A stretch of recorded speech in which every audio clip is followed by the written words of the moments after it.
João 14, versículos 1, 2 e 3.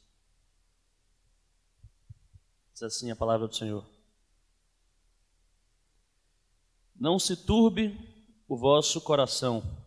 Credes em Deus, crede também em mim. Na casa de meu pai há muitas moradas. Se não fosse assim, eu vos teria dito, pois vou preparar-vos lugar. E se eu for e vos preparar lugar, virei outra vez e vos levarei para mim mesmo, para que onde eu estiver, estejais vós também. Amém. Louvado seja o nome do Senhor. Glória a Deus. Eu não faço ideia de se esse dado está correto. Eu recebi de alguém e estou repassando o peixe pelo preço que comprei. Mas alguém já me disse que a Bíblia tem cerca de 60 mil promessas. É promessa. E às vezes a gente pensa assim, será que eu me enquadro em pelo menos uma dessas? Porque as promessas de Deus geralmente são condicionais, né? São, se honrares o teu pai e a tua mãe, se prolongarão os teus dias, então, se o meu povo que se chama pelo meu nome se humilhar e orar e me buscar e se converter, então eu sararei sua terra. Se, então, as chamadas promessas condicionais. E tem dias em que a gente para e pensa e diz, eu não sou capaz de cumprir nenhuma dessas condições. Não tem uma dessas promessas aí que seja para mim. Porque eu não consigo honrar meu pai e minha mãe, eu não consigo me humilhar, não consigo me converter, não consigo me arrepender, não consigo fazer nada que a Bíblia coloca como condição para receber o cumprimento das promessas. E aí você vai percorrendo promessa por promessa e pode começar a ficar sem esperança de ter alguma que se enquadre na sua vida porque você vê condições em cada uma das promessas. Mas aí se você chega em Atos capítulo 1, você tem um motivo para sorrir, porque em Atos capítulo 1, 2 anjos mandados por Deus dizem assim, tinha um monte de gente olhando para cima, vendo Jesus subir. Aí eles falam, varões galileus, não fiquem muito impressionados em olhar para cima, vendo Jesus subir. Não se preocupem não. Esse mesmo Jesus que hoje vocês veem subir, voltará outra vez. Assim como subiu, ele voltará. Ah, mas se estiverdes olhando para cima, ele voltará. Se não estiverdes, ele voltará também. Se vocês estiverem preparados, ele voltará. Se vocês não estiverem preparados, ele voltará também. Ah, mas se a igreja agir corretamente, se a igreja fizer a sua parte, se a igreja lutar, se o mundo se converter, se a política andar para o lado certo, se isso, se aquilo, não tem se. Essa promessa é uma promessa incondicional. Jesus Cristo vai voltar. E a igreja tem esperança por isso. A igreja se alegra, a igreja canta, a igreja vibra com essa mensagem, porque sabe que mesmo que sejamos falhos, mesmo que sejamos perdidos, mesmo que sejamos atrapalhados, Jesus vai voltar para buscar a sua igreja.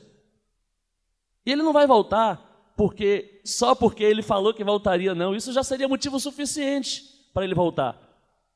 Mas imagina você, eu e minha esposa compramos ontem, ficamos imensamente felizes, compramos os móveis da casa e tal, vão chegar ainda, a gente vai terminar de pagar ainda mais ou menos perto ali de quando Jesus voltar. Nossa esperança é que ele volte antes para a gente não precisar pagar, porque eu não sei se vai dar caso ele não venha. Brincadeira, a gente não age irresponsavelmente assim não. Mas a gente comprou e ficou com uma expectativa enorme de receber o móvel. Deram um prazo para a gente, pode ter certeza, que se no dia seguinte o móvel não tiver chegado, eu vou lá na porta da loja. Vou bater perna lá até eles me entregarem. Pô, eu paguei, eu quero. Eu paguei porque eu gosto daquilo, eu quero aquilo para mim.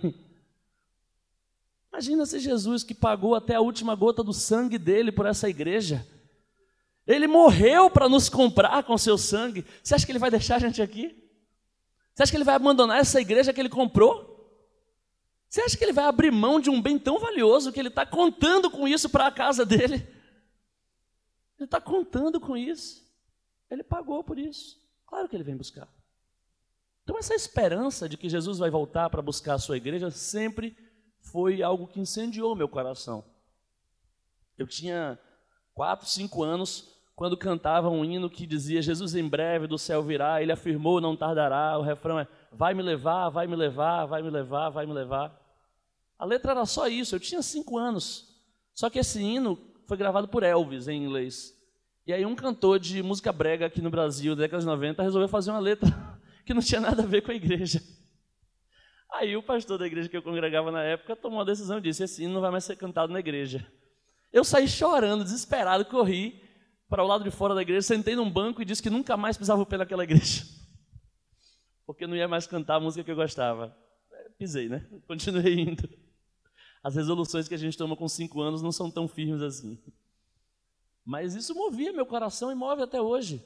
Esse texto que a gente lê hoje foi o primeiro texto bíblico que eu decorei. Esse texto eu sabia recitar ele também com, sei lá quantos anos, mas bem novinho. Fechava o olho, não se turbe o vosso coração, credes em Deus, credes também em mim, na casa do meu pai muitas moradas, se não fosse assim eu vou teria dito, eu vou preparar um lugar, se não for preparar um lugar, eu virei outra vez, vou levar para mim mesmo, para quando a gente estiver chegar vós também. Ninguém entendia nada, mas eu vibrava. Porque essa esperança sempre ardeu em meu coração. Essa esperança de que Ele vai voltar, essa esperança de que Ele vai nos buscar, de que Ele vai nos colocar em um lugar, de que Ele vai fazer com que a gente saia dessa realidade e vá para uma realidade com Ele, sempre moveu meu coração. E aí eu passei a analisar esse texto pedaço por pedaço. E para a gente entender melhor ele, é importante a gente entender o contexto em que ele está inserido. Eu acho que é talvez minha parte favorita da Bíblia. Não sei se é pecado ter parte favorita na Bíblia, depois o pastor vai me repreender se for, eu transmito para os irmãos. Mas se não for pecado, acho que minha parte favorita da Bíblia começa no capítulo 13 de João e vai até mais ou menos o 17.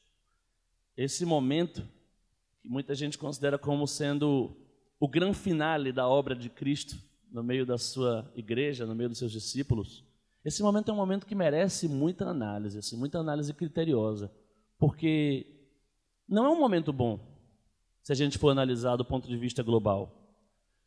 Em Israel, as coisas andavam muito mal. Israel vivia num desgoverno, em que havia um monte de gente mandando e ninguém querendo obedecer. Tinha pelo menos um imperador em Roma que dizia uma coisa, um governador romano na Judéia que dizia outra coisa, 2 sacerdotes judeus, um servindo a Roma, outro servindo ao templo. Dentro dos templos havia facções. O povo estava dividido. Uma crise terrível, uma crise institucional. E era um momento de aflição. Era um momento de desespero, era um momento que as pessoas queriam se matar por qualquer coisa. O pastor falou aqui na semana passada que tinha no mesmo estado, gente, Israel, me corrijam, mas Israel parece que é quase do tamanho de Sergipe.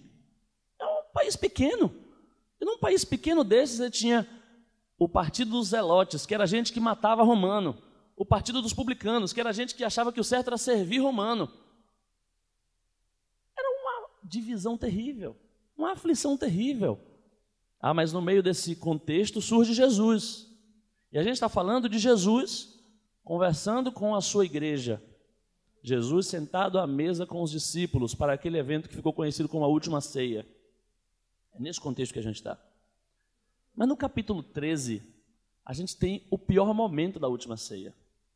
Porque nesse capítulo 13, Jesus está dizendo aos seus discípulos o seguinte: vocês são 12, tem um diabo entre vocês. Entre esses 12, que tem também o diabo, tem um que vai me trair, e vai me trair agora, inclusive vá logo. Tem outro no meio dos 12 que vai me negar. A situação não está boa, não. Eu estou indo embora, inclusive, chegou o tempo de eu partir para o meu pai. E a cada fala dele, a angústia ia crescendo. A cada fala dele, a perturbação ia tomando conta do juízo de cada um que estava ali, ao ponto de ele mesmo se angustiar. Capítulo 13 ele diz que se angustiou. Não era um momento bom esse em que essas palavras foram ditas, mas era um momento que se assemelha muito com o momento em que a gente vive hoje. Era um momento de angústia, de medo pelo que vai acontecer, de aflição pela situação do país, de aflição pelo que vai começar a acontecer a partir de agora. Eles estavam ouvindo o seguinte: Jesus está partindo para o Pai. E como é que vai ser a partir do ano que vem? Como é que vai ser a partir de amanhã? E se a gente ficar sozinho? E se a gente voltar a viver como vivia antes? O desespero tomou conta de cada um deles. Eles tiveram alguns momentos de esperança, mas agora estavam aflitos. Porque enquanto Jesus estava com eles, eles até esqueciam do mundo. Mas agora Jesus estava dizendo que dias difíceis viriam. Hoje é um dia aflitivo para o Brasil. Independentemente de quem você apoie, você está morrendo de medo de que o outro lado ganhe. E se você não apoia nenhum dos dois, você está com medo de que qualquer um dos dois ganhe. Sua esperança é que os dois percam.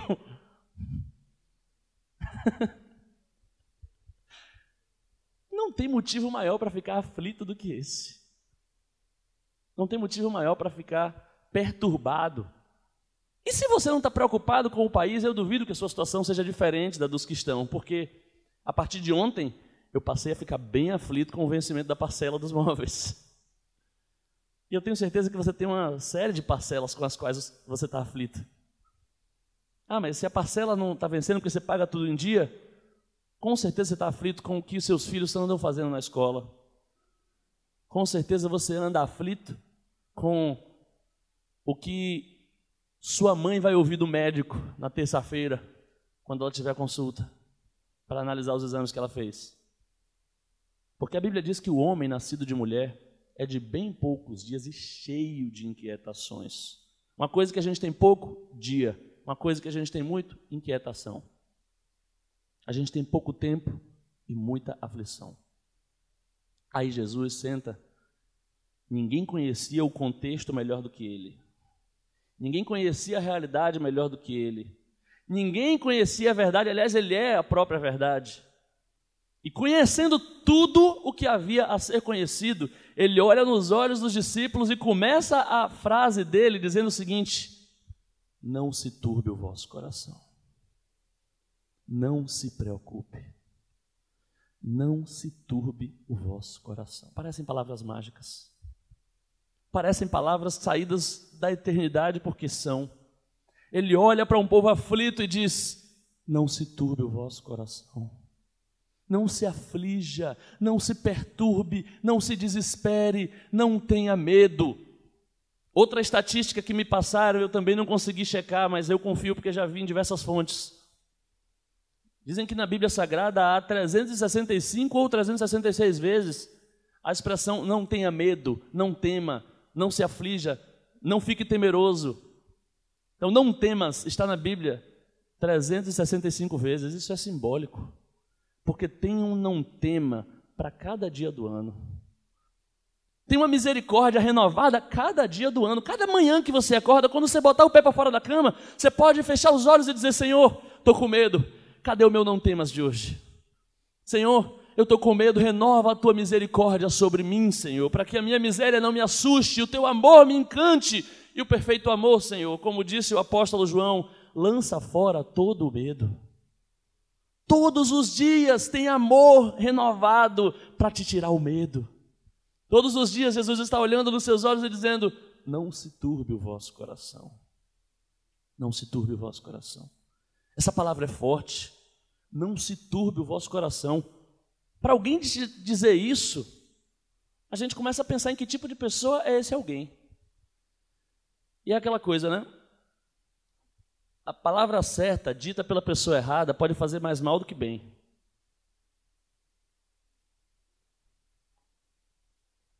Quando a sua esposa é só sua namorada e olha para você e diz: bonito, hein?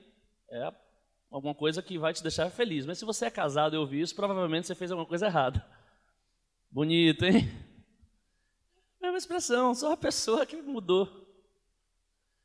Quando alguém lhe diz: não se perturbe, não se preocupe, fique calmo, essa expressão tem a grande chance de causar o efeito reverso, né? Se a pessoa errada é quem lhe diz. Quando você está discutindo de novo com sua esposa, e você inventa de falar fique calmo, ela fala fique calmo para mim, ela está invocando o Megazord. Acho que quase todo mundo é assim. Quando alguém lhe diz fique calmo, você fica furioso. Quando alguém lhe diz não se preocupe, você tende a achar essa pessoa é um irresponsável. Como é que eu não vou me preocupar? Você sabe quantos prazos eu tenho? Você sabe quanto é isso aqui que eu tenho que pagar? Você sabe que doença é essa? Não se preocupe. Claro que eu vou me preocupar. É o que você disse. É o que você pensa.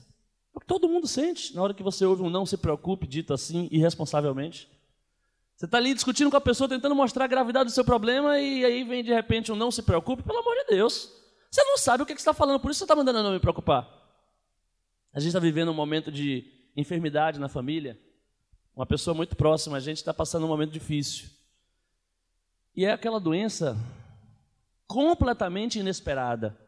Tem doença que é mais inesperada do que outras, né? O cara fez a rotina de exames e de repente descobriu uma doença gravíssima. E aí, coitado, num dia a gente conversando com ele, rapaz, não fique preocupado não, foi no médico, o médico, não fique preocupado não e tal. Aí ele, não, peraí, como é que eu não vou ficar? Aí chega no outro lugar, um amigo que não tem nada a ver com medicina, chega e diz para ele, não, eu se fosse você ficaria preocupado. Ele, rapaz, é verdade, eu vou ficar muito preocupado, eu estou muito tenso, meu Deus, e agora? Ele está perdido porque não... O que melhorou a vida dele? É que indicaram, várias pessoas indicaram, graças a Deus, o mesmo médico. E esse médico é o especialista dos especialistas. Esse cara não é só alguém que passou 6 anos na faculdade. Passou 6 anos na faculdade se tornando médico, passou mais 3 virando residente de uma coisa, mais 2 de outra, mais 2 de outra, fez especialização, fez não sei o quê. Se ele não souber, ninguém mais sabe. E quando esse meu amigo foi na consulta com esse médico disse para ele, não se preocupe. Rapaz, parecia que tirou com a mão assim, ó, a aflição. O cara renasceu. Estava pensando já em fazer testamento e tudo mais, agora está querendo comprar casa nova. Porque quando um especialista te diz para não se preocupar, você confia. É diferente quando alguém que sabe o que está falando te diz para você não se preocupar. Eu me lembro um dia triste na minha vida, 4 de agosto de 2010. Eu aqui falando coisa séria, da palavra de Deus, de uma doença séria, mas alguns vão me ter por infame agora, me perdoem. Mas 4 de agosto de 2010 foi o dia em que o Vitória perdeu a Copa do Brasil para o Santos. Enfim, isso me doeu. Cada um com sua dor. E uma das cenas que mais marcou a minha mente naquele jogo foi o craque do Santos da época. Neymar ainda era o coadjuvante, era o segundo melhor jogador do time. O melhor jogador do time para muita gente ainda era Robinho. O Robinho tinha vindo jogar no Santos, ele era um cara experiente, ele era um especialista do time. E quando o Santos começou a tomar uma pressão do Vitória, isso aconteceu, acreditem. O Vitória estava ganhando, o Vitória precisava de mais 2 gols para ser campeão. Tinha feito um gol, tinha sido anulado, botou uma bola na trave. O time do Santos realmente perdeu o controle. Todo mundo começou a se desesperar, correr para um lado para o outro, a Vitória começou a pressionar. Aí Robinho pegou a bola, foi para o centro do campo, chamou 3 jogadores e disse, fique calmo, rapaz. Fique calmo. Incrível como aquilo mudou a história do jogo. O Santos cadenciou o jogo até o final, a partir daí o Vitória não conseguiu ser campeão. Ganhou 2-1, mas não conseguiu sequer levar mais perigo para o gol do Santos. Tudo porque o especialista olhou para todo mundo e disse, se acalme. As pessoas ao redor não tiveram um efeito mágico da palavra de Robinho, não. Elas pensaram, esse cara já disputou mais de 10 campeonatos. Eu comecei agora, o time do Santos era toda divisão de base. Todo mundo 20 anos, 22, 21. Mas Robinho não, era mais experiente. Já tinha jogado no Real Madrid. Não, pô, o cara que jogou no Real Madrid está dizendo para eu me acalmar. Quem sou eu para ficar nervoso, né? Se o cara que entende está dizendo para eu relaxa, está tudo sob controle, então é porque está tudo sob controle. Ele não ia mentir para mim, pô, ele é meu colega de time, ele está do meu lado. Se ele está dizendo para eu manter o controle, eu vou manter o controle. Quer comparar Jesus com Robinho? O Rei dos Reis, Senhor do Universo, aquele que te formou, que fez o seu coração, está olhando para você e dizendo, não se turbe o vosso coração, descansa em mim. Lança teu cuidado sobre o Senhor, confia nele, o mais ele tudo fará. Jesus está olhando para a sua igreja e dizendo, não se aflija não, as coisas não saíram do meu controle, o Brasil não é uma ilha fora do meu domínio, eu tenho controle também sobre o Brasil, sua casa não foi a única que me escapou, não, eu tenho controle também sobre ela. Ao seu filho é o único que eu não consigo moldar, eu consigo moldar todo tipo de ser humano. A gente costuma dizer que pau que nasce torto morre torto. Isso era verdade até o carpinteiro de Nazaré se levantar e dizer que conserta qualquer um. É capaz de transformar o maior perseguidor da história da igreja num apóstolo que pregava o evangelho para todo mundo. Se Paulo tem jeito, sua vida tem também. Se a minha vida tem jeito, a sua tem também. Não se turbe o vosso coração. Não se turbe o vosso coração, acalma. Tranquiliza, muda o modo de enxergar. Mas se o evangelho parasse aí, seria mera autoajuda. Se Jesus estivesse te dizendo para pense positivo, não olhe o copo meio vazio. Deixa eu até esvaziar mais um pouco.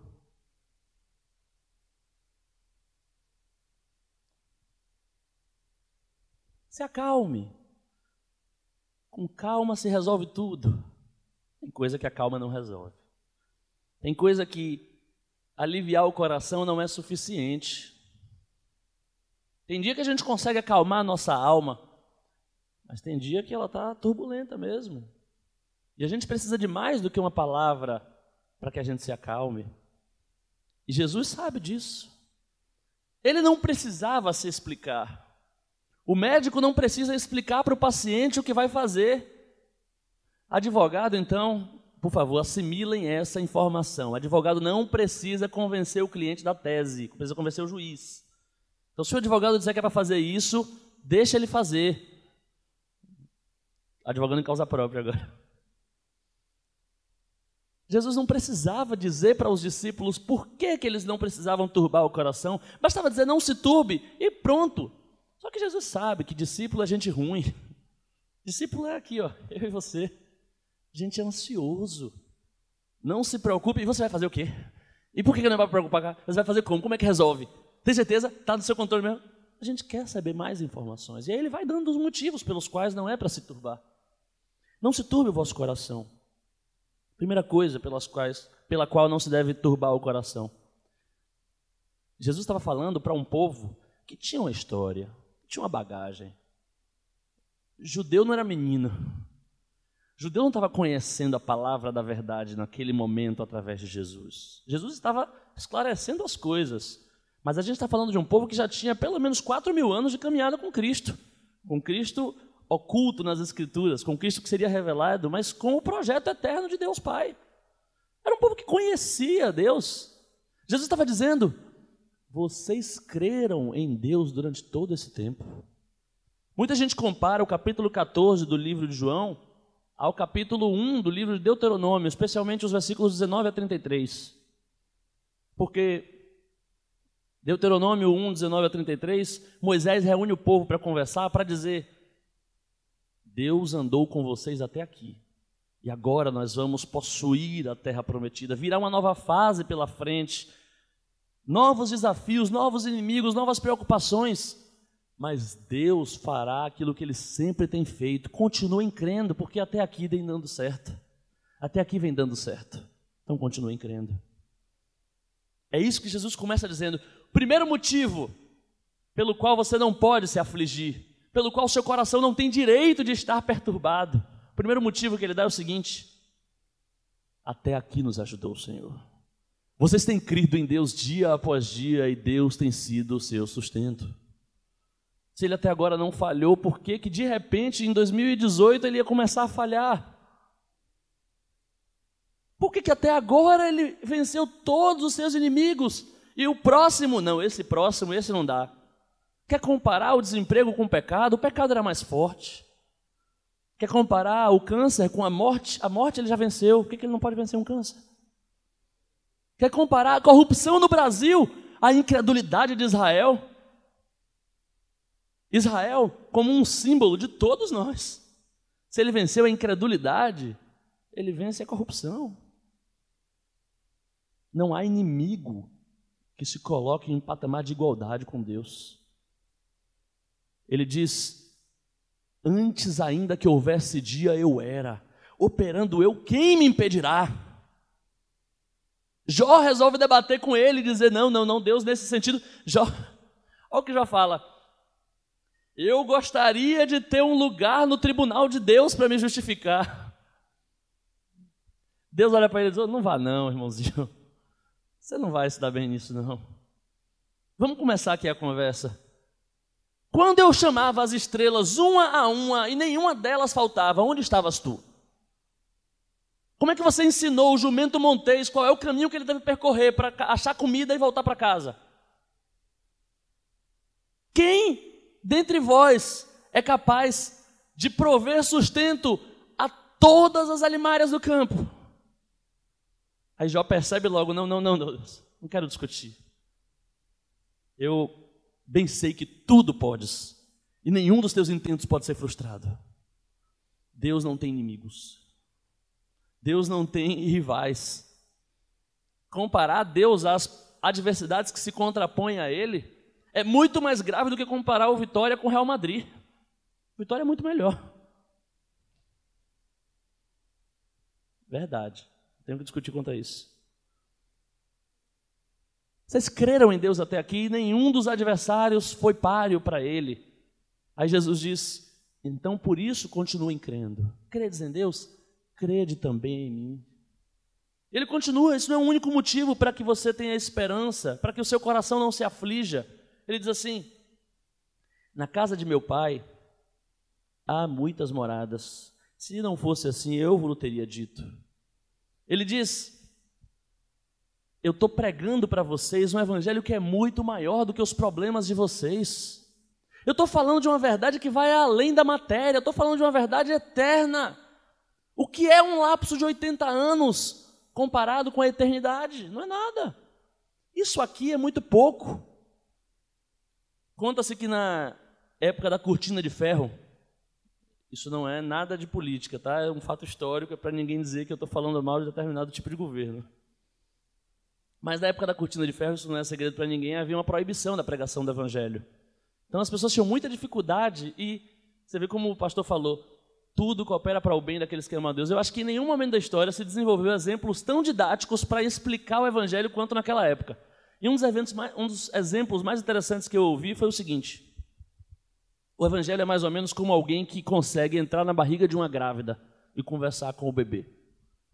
Imagine essa cena, esse diálogo impossível.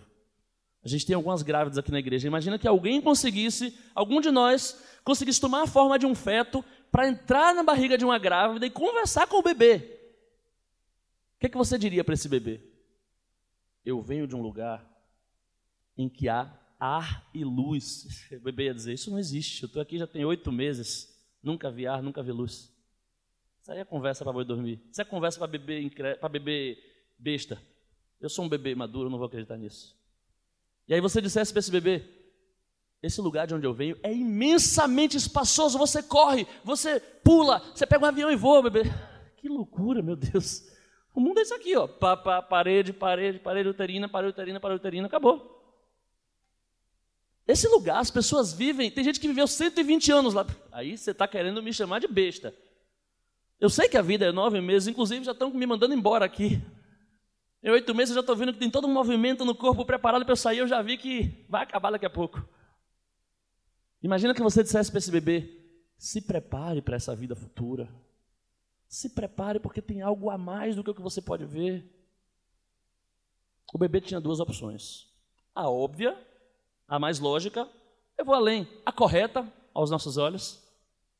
Ele podia olhar para você e dizer, eu vou curtir os meus 9 meses aqui do jeito que eu puder. Não estou nem aí para me preparar para o futuro, porque eu sei que não existe, eu estou vendo que não tem mais nada além disso, e você é um besta, não quero conversar com você mais não. E não se preparar para o parto. Você acha que se ele não tivesse preparado, dava para a grávida esperar aí uns 15 meses até ele se preparar? Até um profeta usa esse lamento. Senhor, hoje é um dia tão ruim, que hoje parece o dia em que o bebê chega na hora de parir e não tem força para parir, não está preparado. Os bebês vêm à madre e não há quem os tire. Que triste que ia ser se esse bebê não se preparasse durante esses 9 meses para essa vida futura. E viesse a vida futura porque não depende da convicção dele, não depende do preparo dele, e de repente ele nascesse morto.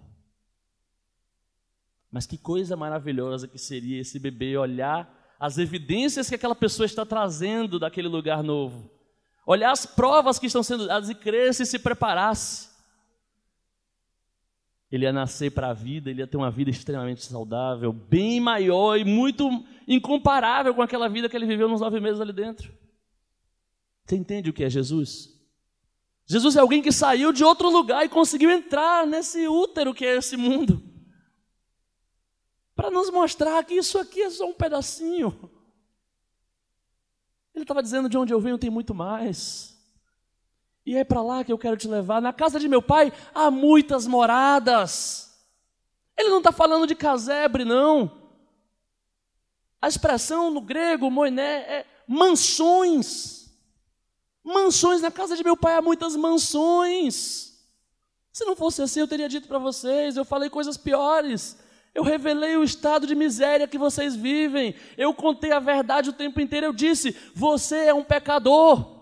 Não tem jeito para você. Se viver segundo a carne, morrereis. Se Deus nos diz coisas tão sérias quanto isso, por que Ele ia nos iludir com a mensagem da eternidade? A mensagem da eternidade é tão verdadeira quanto a mensagem da degeneração da raça humana. Vocês creram em Deus para uma coisa, creiam para outra. Ele diz: na casa de meu pai há muitas moradas. E aí ele diz uma coisa que me deixou meio que em dúvida a vida inteira. Pois vou preparar-vos lugar. Lindo, né?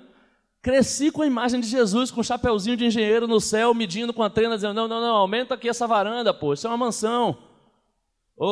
Cadê o carregamento de ouro para fazer a rua? Diz que chegava hoje, liga para o fornecedor. Imaginei Jesus preparando um lugar assim. Eu cresci com essa imagem. Cresci com essa imagem de... Eu orava dizendo: Senhor, que fique logo pronta. Eu orava dizendo isso. Eu queria ver minha casa no céu pronta. Eu pensava que eu só não fui para lá ainda porque o pessoal dos azulejos atrasou, não contrataram a Granate para fazer bancada. Pode fazer propaganda de irmão? Aí demorou. Eu cresci com essa imagem de que Ele estava no céu fazendo as nossas casas. Mas eu leio Mateus 25, uma parábola em que Jesus se compara a um rei. E nessa parábola ele fala assim, acho que no versículo 34, se eu não estou enganado, ele diz que naquele dia, no dia do juízo, no dia da consumação dos séculos, no dia em que chegar a hora de irmos para o céu, ele fala assim: naquele dia o rei dirá aos seus servos: vinde, benditos de meu pai, e possuí por herança o reino que já está preparado desde a fundação do mundo. Aí deu tilt. Jesus estava indo para onde? Se o reino já estava preparado. Se essa morada celestial já está preparada desde a fundação do mundo, o que é que Jesus foi preparar? Ele disse claramente: eu vou preparar-vos lugar, e se eu for e vos preparar lugar, virei outra vez. Que lugar é esse que Jesus queria preparar? Com certeza não é o céu, porque o céu já está preparado desde antes da fundação do mundo. Jesus não voltou ainda? Vou te dizer uma coisa, triste, não é por culpa dele. A parte dele no pacto, ele já honrou. Ele já fez tudo o que havia a ser feito. Quando ele chegou até a cruz, ele disse: está consumado. Jesus não é que nem... Eu tenho estagiários, espero que eles assistam depois, né, para poder já receber o recado. Aconteceu um dia desses: fulano, tudo bom? Liguei assim, né? Por nada. Tudo bom, não sei o quê, não sei o quê. Você já fez aquele prazo que eu te pedi para fazer? Que eu disse que não era urgente, mas que eu queria que fizesse logo. Aí, mostrando serviço, né? Você veio hoje para o escritório? Eu não. Aí ele: tá feito. Mande agora aí por e-mail que eu olho aqui no celular. Eu posso mandar daqui umas 2 horas? Não era tipo, tá feito, aí na hora que eu peço para mostrar, pede prazo, porque ainda vai fazer, não. Jesus não é enrolão, não.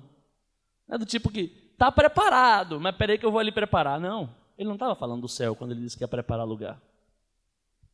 Se tem uma coisa que incomoda o homem, e acho que mais ainda no tal do século XXI, na tal da pós-modernidade, em que cada um é um mundo, em que eu não preciso me encaixar em lugar nenhum, é que a consequência é que as pessoas ficaram meio que sem lugar no mundo.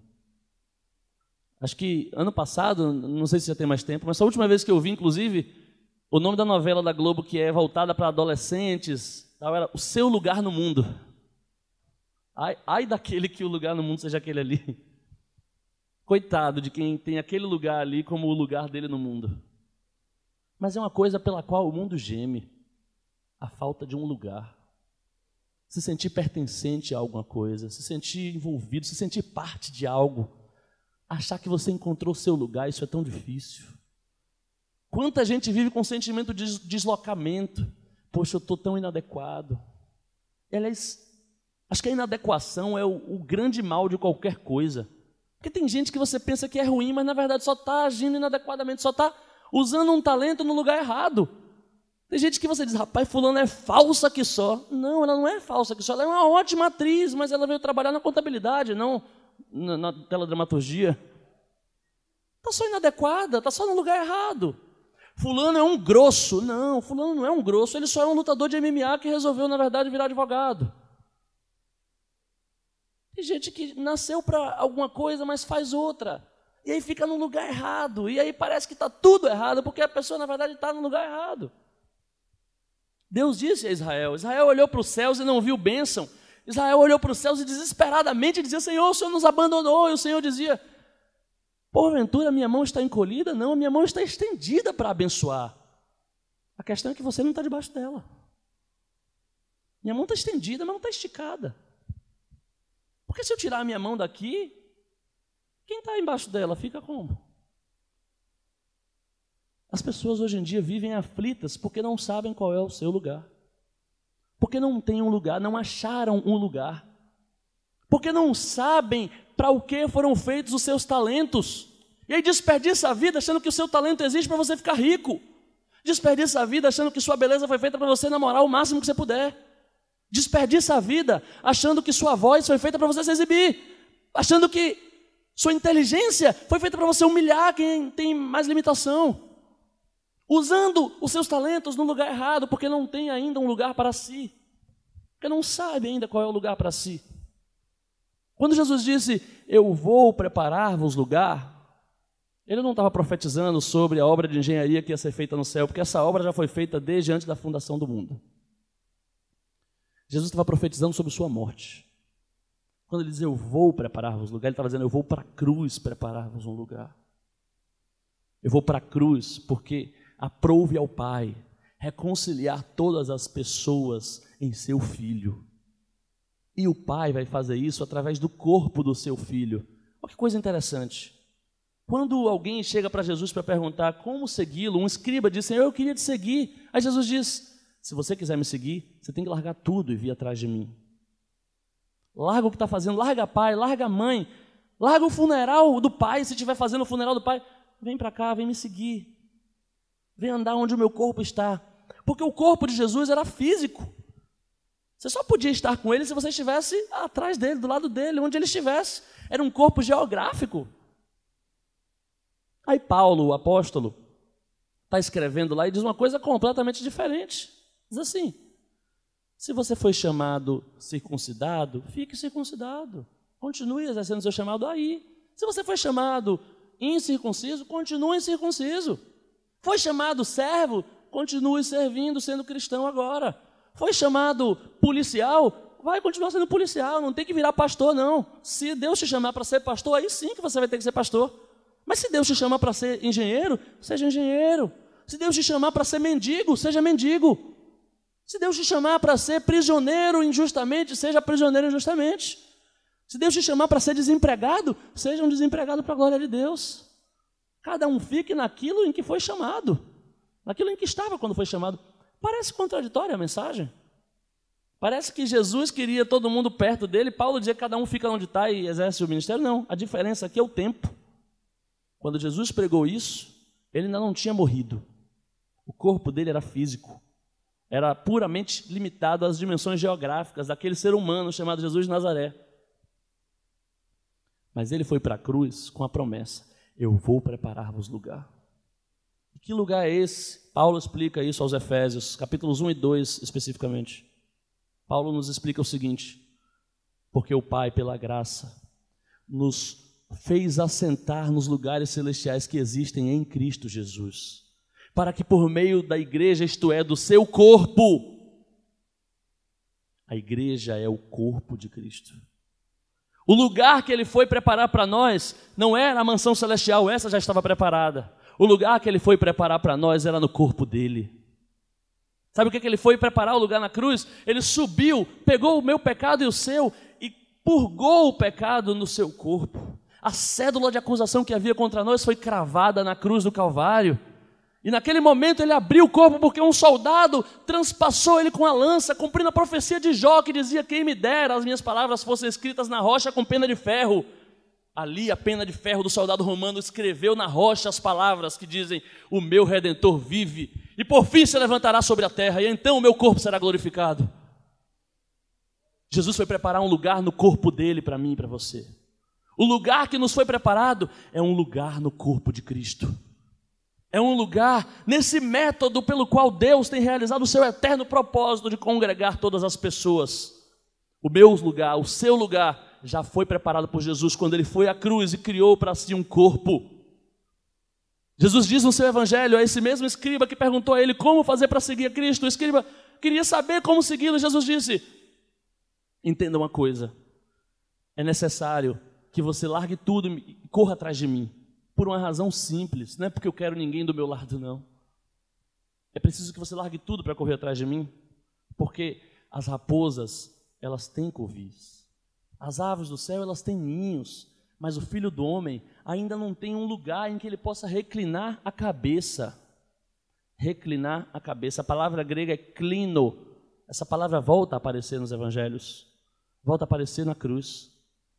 Quando Jesus olha o que ele fez, começa a sentir o prazer do seu penoso trabalho, começa a dizer: ufa, parece que eu consegui preparar um lugar. Porque ele, estendidos os braços, ele reclina a cabeça e descansa. A palavra diz que Jesus disse: está consumado, e ali expirou e inclinou a cabeça. A palavra que volta a aparecer ali é clino. Ele não tinha onde reclinar a cabeça, até ele subir à cruz e deixar que o seu corpo fosse rasgado, uma fonte de sangue e água começasse a jorrar, para que naquele corpo coubesse eu e você, para que eu e você tivéssemos o nosso lugar no mundo, para que eu e você achássemos para o que fomos feitos. Para que aquele corpo nos coubesse, ele teve que rasgar. Ele teve que morrer pelo nosso pecado, para que nós fôssemos aceitáveis a Deus, porque só Ele era aceitável a Deus, já que só Ele era puro, só Ele era santo. Foi para Ele que os céus se abriram, e o Pai disse: esse é o meu Filho amado. Agora que todo mundo viu que só nele havia o amor do Pai, só nele havia salvação, só nele havia justiça, só tinha um jeito: ou a gente entra nele, ou a gente fica fora da justiça. Ou a gente entra nele, ou a gente fica fora da salvação. Ou a gente entra nesse corpo maravilhoso e passa a ser um com ele, e passa a receber a graça do Pai, ou a gente recebe o juízo de quem está do lado de fora. Mas esse corpo não me cabe, porque esse corpo é santo e eu tenho pecados. Aí ele foi à cruz e pagou os nossos pecados e disse: agora pode entrar. Agora pode entrar, a porta está aberta, porque agora o Filho do Homem tem onde reclinar a cabeça. Agora eu construí um corpo, uma igreja, um povo que me adora, um povo que me segue, um povo que me ama, um povo que é um comigo. Que povo é esse? O que faz essas pessoas serem ligadas? O que torna pessoas tão diferentes entre si? O corpo de Cristo é o derramar do Espírito Santo.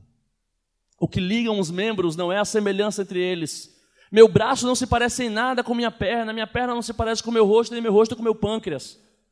Mas o mesmo sangue passa em cada um desses órgãos. O mesmo sangue, o mesmo Espírito. É o Espírito que faz da igreja um corpo. Se você quer achar o seu lugar no mundo, só tem uma chance para você.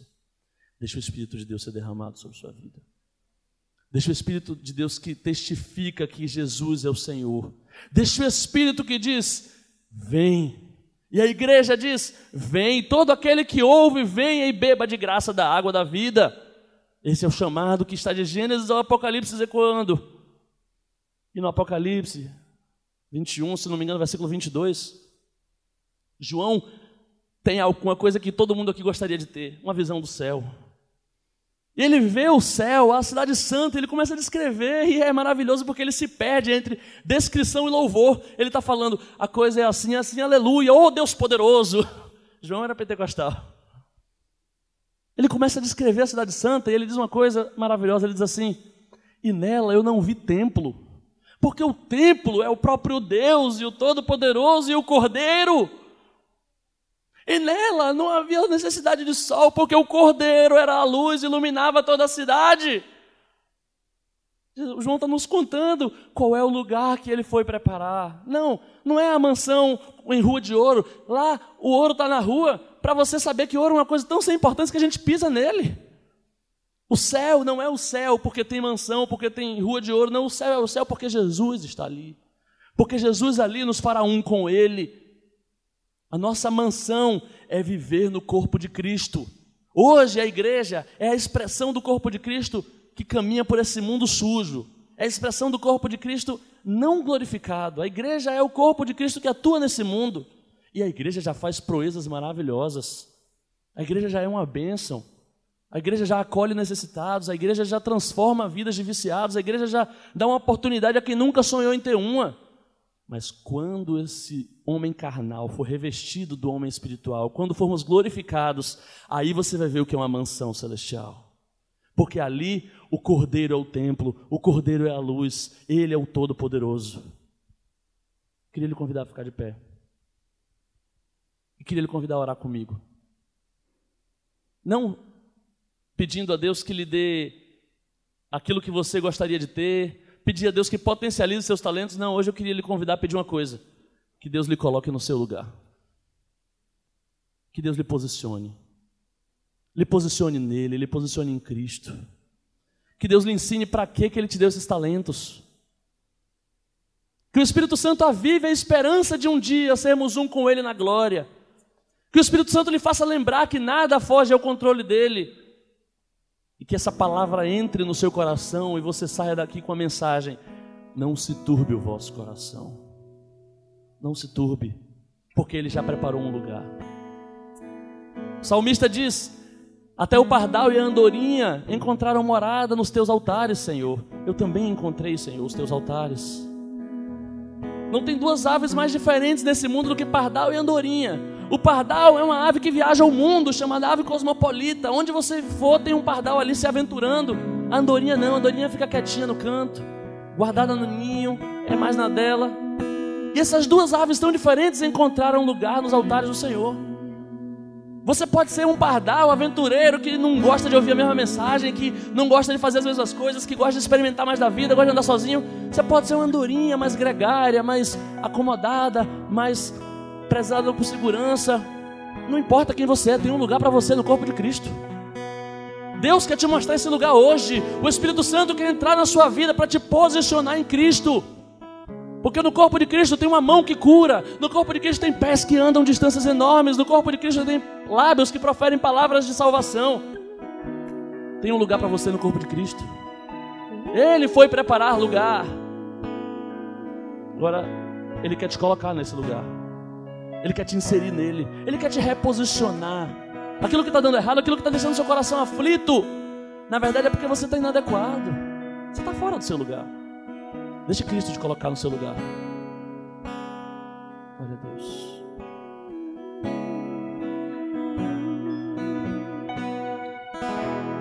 Não se turbe o vosso coração, crede em Deus e também em mim.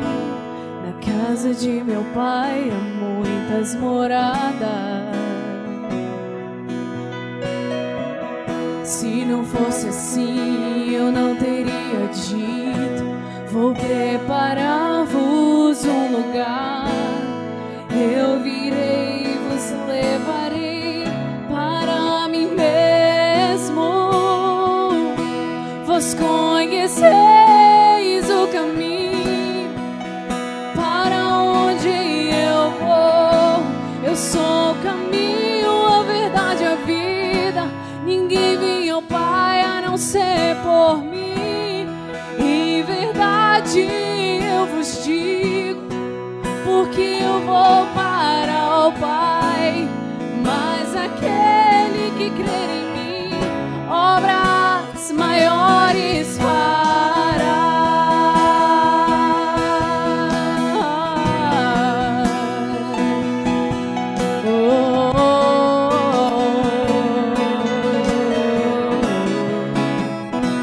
Glória a Deus. Eu queria te convidar convidar a vir aqui à frente aqui agora. Se você está com seu coração turbado, entrou nesse lugar aflito, ansioso, sem saber como vai ser o amanhã, desesperado, porque parece que nenhuma das promessas de Deus se cumpre na sua vida, eu queria te convidar a sair do seu lugar e andar aqui à frente. Da mesma forma, se você veio a esse lugar hoje inadequado, sem saber qual era o seu lugar no mundo, se sentindo sem pertencimento a lugar algum, eu queria te chamar a vir aqui à frente para receber oração.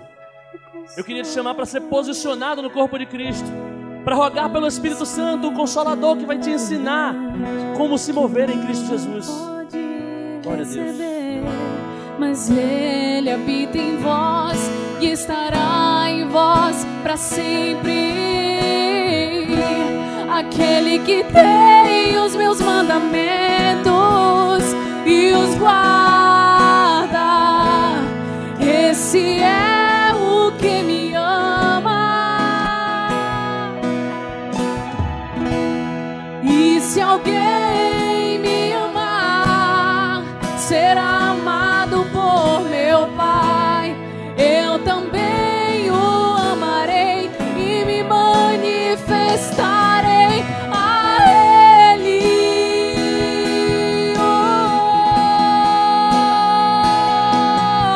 A Ele.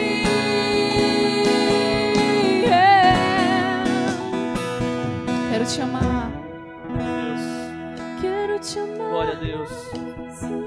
Louvado seja o nome do Senhor. Quero te amar mais, Senhor. Glória a Deus. Quero te amar mais, Glória a Jesus. Senhor. Jesus disse: sereis meus amigos se fizerem a minha vontade. E disse que aquele que me ama faz a minha vontade. Glória a Deus. Nós somos incapazes de cumprir a vontade de Deus, mas Cristo cumpriu toda a vontade do Pai. Então, se estivermos nele, por ele cumpriremos a vontade do Pai. Eu te convido a fechar os seus olhos e orar comigo, rogando pelo Consolador, rogando por aquele que aviva a esperança, por aquele que remove a turbulência. Senhor Deus, nós oramos a Ti, como quem olha, Senhor, para o comissário de bordo num avião que treme, porque pensamos, Senhor, que se o comissário de bordo está tranquilo, é porque as coisas vão bem. Ele tem experiência, ele sabe o que está fazendo. Senhor, se Tu, que és mais do que o nosso comissário de bordo, Tu és o nosso piloto, Senhor. Se Tu estás nos mandando ter calma, então que essa verdade entre no nosso coração e nos acalme, que nós descansemos em Ti, porque vai tudo bem, Senhor. Vai tudo bem se Tu és o piloto. E se ainda há alguma aflição teimosa, Senhor, com a força da Tua palavra, posiciona-nos em Ti, para que essa aflição seja agora subjugada pela vitória que já foi decretada na cruz do Calvário. Senhor, já foi feito um lugar para nós. Nós não somos mais forasteiros, não somos mais peregrinos, Senhor, não somos mais estrangeiros, não. Nós temos uma pátria em Ti, nós temos lugar em Ti. O reino já nos está preparado desde a fundação do mundo. Não há o que temer, não há com o que se preocupar, Senhor. Realiza isso em nosso coração. Remove a aflição dessas pessoas que estão aqui, Senhor, diante de Ti. Mas principalmente, remove a inadequação, Senhor. Que cada talento seja direcionado, canalizado para a grande obra do Evangelho, para que creiam em Ti, ó Pai, e naquele a quem Tu enviaste, que é o Teu Cristo, do qual somos o corpo. Senhor, posiciona os Teus filhos em Ti. Senhor, libera segredos, revela, Senhor, onde Tu queres usar cada um, que saiam daqui com vontade de servir no Ministério de Arte, no Ministério Infantil, que saiam daqui querendo aprender mais da Tua palavra para pregar, Senhor, que queiram aprender a tocar, que queiram aprender a cantar, porque Tu, Senhor, preparaste um lugar. Essa função de preparar o lugar não é nossa, nós não saberíamos que lugar preparar, nem como fazê-lo, mas Tu disseste, Senhor, eu vou preparar lugar. Senhor, traze-nos para Ti e conforta o nosso coração. Empodera os Teus filhos, posicionando-os em Cristo Jesus, para que realizem as boas obras que o Pai preparou para Cristo Jesus, porque não há nada fora de Cristo. Nós Te pedimos, Senhor, derrama sobre nós o Teu Espírito para sermos um só corpo, uns com os outros, e obedecermos em tudo a Ti, obedecermos ao cabeça que rege esse corpo, a Cristo. Põe em nosso coração esses mandamentos, esse amor, esse posicionamento, em nome de Jesus. Amém, Senhor. Glória a Deus.